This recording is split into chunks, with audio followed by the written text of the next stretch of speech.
নমস্কার। আজ এই মুহূর্তে নিয়ে এসেছি আমার একটা বাঙালি রেসিপি। আমি রেসিপিটা রাঁধছি আর এটাই বলছি আর ভাবছি যে আমার জীবনের মতোই আলগোছালো অগোছালোভাবেই তোমাদেরকেও আমার ভিডিওর সঙ্গে করে নিয়েছি। অগোছালোভাবে ভিডিওগুলো দেখাচ্ছি আর আউট টপিক কোনো কথা এখন আমার বলতে ইচ্ছে হয়েছে তাই বলছি। রান্নায় লবণ আর মিষ্টিটা যেমন যথাযথ দরকার হয়, জীবনেও হয়তো বা ততটাই সব কিছুর পরিমাণটা সঠিক হওয়ার দরকার হয়, তাই কি না? যদি সঠিক কিছু কম হয় ব্যালেন্স করা যায়, যদি নাই দেওয়া হয় জীবনের কোনো রস যদি বাকি থেকে যায়, কোনো ইচ্ছে, কোনো স্বপ্ন যদি স্বপ্নই থেকে যায়, যদি না স্বপ্নে রং না লাগে, তাহলে সেই জীবনটা অনেক ক্ষেত্রে অর্থহীন হয়ে যায়। কিছু ক্ষেত্রে মনে হওয়া থেকেই যায় যে হয়তো বা পুড়তে পুড়তে একদিন হয়তো বা খাঁটি সোনা হয়ে ফিরবে, কিন্তু কিছু ক্ষেত্রে রান্না পোড়া লেগে গেলে যেমন একেবারে ফেলে দিতে হয়, তেমনি একটা সময়ে পুড়তে পুড়তে মানুষকেও সত্যিকারেই পুড়ে যেতে হয়, জানো তো? মানুষ সবচেয়ে বেশি পুড়ে যায় কখন বলো তো?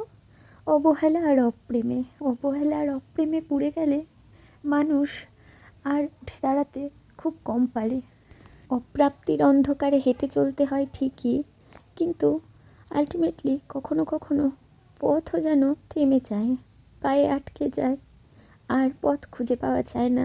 এটাই হয়তো বা জীবন। আবার নড়ে চড়ে সরে নড়ে এগিয়ে যেতে হয়। আজ রেসিপিটা খুব সাধারণ সাদামাটা। একটু কাজু পোস্ত আর টমেটো দিয়ে একটু এলোঢেলো সাইজ করে কেটে রাখা পনিরটাকে একটু হালকা করে তরকারি মতো করে নিয়েছি। এটা আমার করা রান্না হলেও সবাই যে আমার রান্না ভালোবেসে সেধে নিয়ে খাবে এমন না। আমার রান্না খেতে না কেউ ভালোবাসে না, তবুও আমার রান্না করতে খুব ভালো লাগে।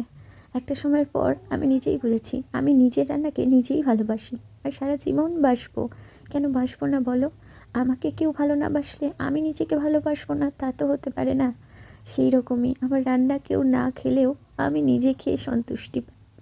এখন তো আর মা বাবা নেই যে যাই রান্না করব অনেক আদরের সাথে খেয়ে বলবে সুস্বাদু, হয়তো বা না বললেও চলে, তবুও আমি আমার রান্না খেয়ে সত্যি অনেক পরিতৃপ্তি পাই। মাঝে মাঝে মায়ের হাতের স্বাদটা অনুভব করি, বাবার হাতের রান্নার ঘ্রাণটাও অনুভব করি। এটুকু নিয়েই চলে যাওয়া, আর কি চাই বলো? সবাই খুব ভালো থেকো, এরকম করে রান্না করে খেয়ে দেখতে পারো, ভালো লাগবে আশা করি। এখন আসি, সবাই ভালো থেকো।